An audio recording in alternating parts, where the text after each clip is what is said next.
Hi, I want to tell you about a diet that I've been using for about a year and a half to treat ankylosing spondylitis, and through which I've had significant healing, especially in the last 6 months. I will probably need to make other videos in the future because things with this change all the time. But I figured that it was important to get out this information right now. The long story short is that, for about 4 years I developed crippling back pain. It started off pretty subtle and then got a lot worse. I saw a ton of specialists.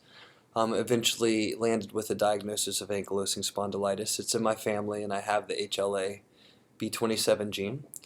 Um, and I, um,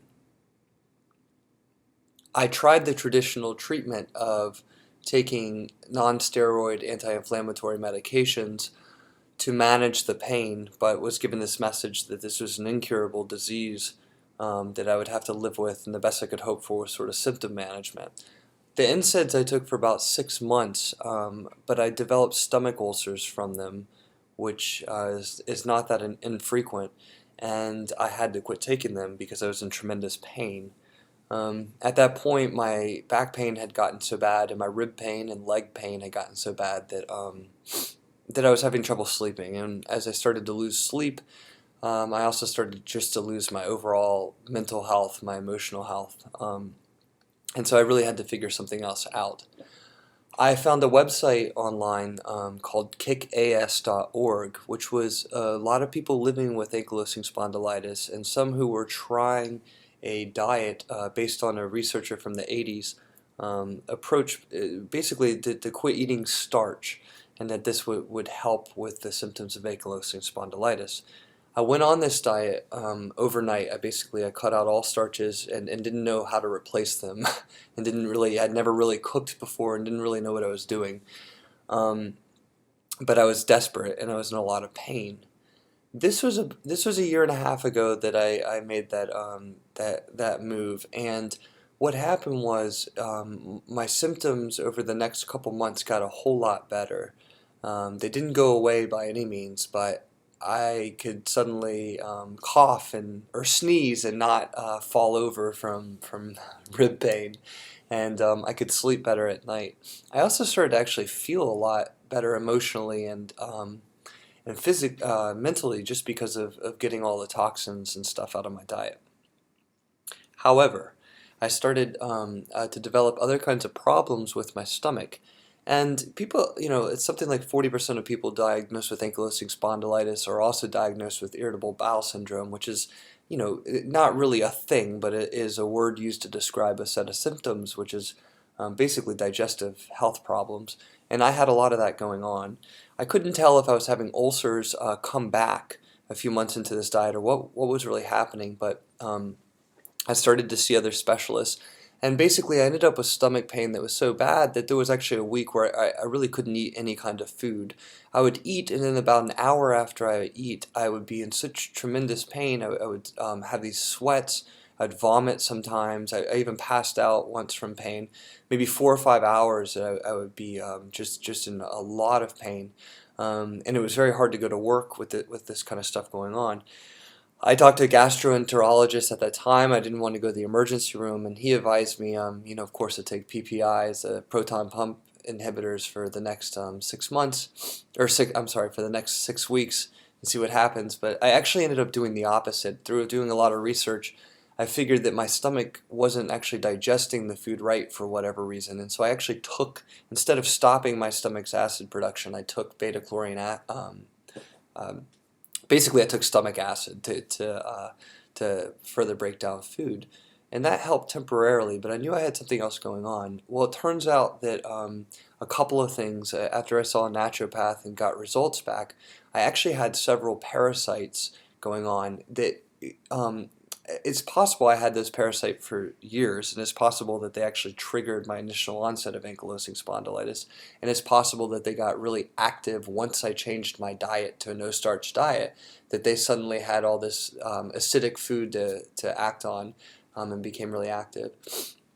I also developed all these food intolerances from going on the no starch diet overnight, and I became allergic to eggs, to some nightshades, um, and it's likely that because I ate so many eggs, for instance, when I went on the diet, that my stomach started to freak out and not be able to handle them. But it was really hard to actually figure out and to sort of understand what was causing what. Was it stomach ulcers? Was it parasites? Was it food intolerances? Was it just, this ankylosing spondylitis stuff going on?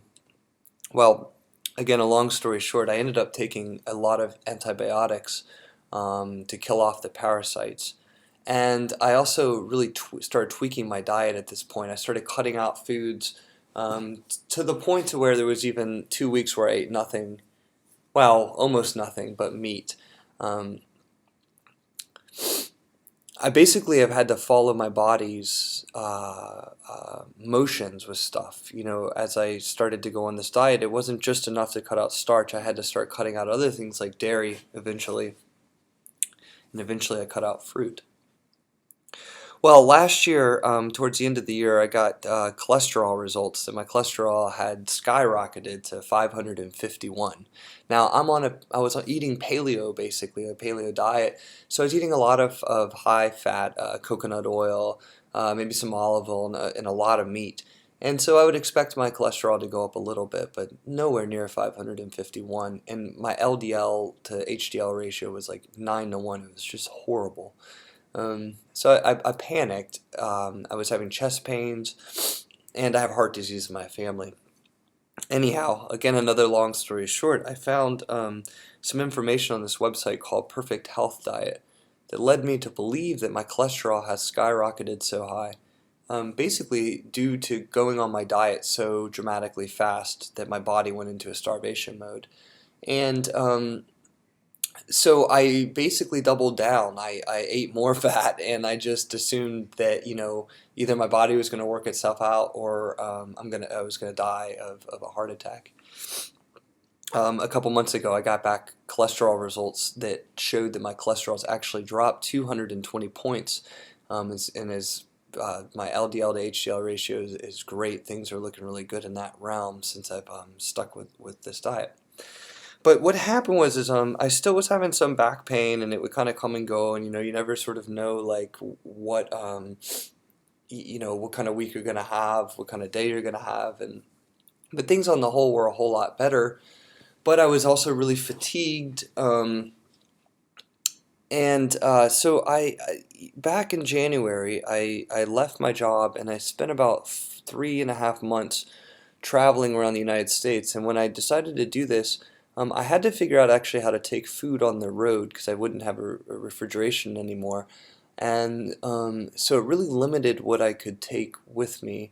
And so I had to be creative. And what I did was I made a bunch of pemmican, which is basically an old, the Plains Indians used to preserve meat. Um, um, by making it, mixing the lean buffalo protein meat with fat in certain ratios and drying it out and blah blah blah. There's lots of recipes online for pemmican. I made about 6 months worth of pemmican, and I took coconut flakes and coconut oil, and I took raw cacao seeds, but I mean they're called cacao beans, but they're basically a seed. I took cacao butter, which is just the fat from cacao, and I took white rice, and and that was the essence of my diet. Now, white rice is a starch, and what I've learned is that again, this is via the Perfect Health Diet authors.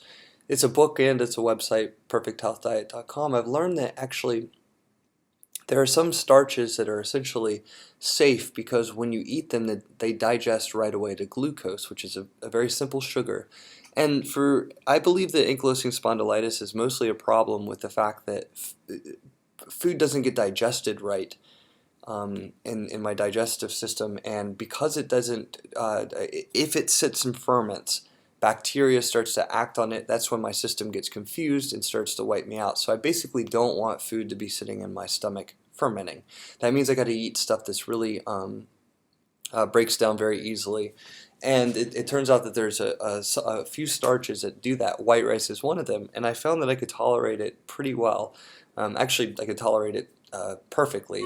It does have a high glycemic index, so when I eat it, I generally get a little bit tired right afterwards, but it doesn't affect my back pain. So I go and I hit the road back for this past January for about 3.5 months. I eat just this handful of foods, and my back pain disappeared completely. I had this sort of wish last year that if I could just have one day without back pain, I'd give anything for that. That was my goal. I had had pain for 4 years and um, was terrified of long-term disability. Um, and so my pain dissipated completely during this trip, and has remained as such. I haven't had back pain in at least 3 months. The other thing that happened is my stomach started to heal really dramatically. I had a lot of problems last year with nausea and vomiting and all these other digestive problems that are essentially going away. Day by day, it gets better and better. I haven't had vomiting in over 2 months. So I need to give this another 6 months before I really feel like that, wow, that ankylosing spondylitis might not be a part of my life anymore. But for right now, I'm starting to try and incorporate a little bit of other foods into my diet again, um, including like cheddar cheese. But yeah, I don't eat any fruit. I eat maybe some green leaf vegetables once a week, but mostly surviving off of coconut, cacao, white rice, and fish and meat. And I feel great. I feel mentally probably the most acute I've ever felt in my life. I feel very emotionally stable. My blood sugar feels very stable, and I don't have back pain. And I really want to share this information because I feel like that the medical establishment has not come to recognize diets in general as well. This, they recognize their version of diets as being healthful, but there's a huge leap between that and starting to recognize that the gut health may be at the root of a number of these kinds of chronic diseases that right now are listed with causes as unknown. Um, so I want to get information out there and talk to people who are interested in experimenting with diet. And there's a lot of stuff that I hear, and a lot of stuff that I should also be saying.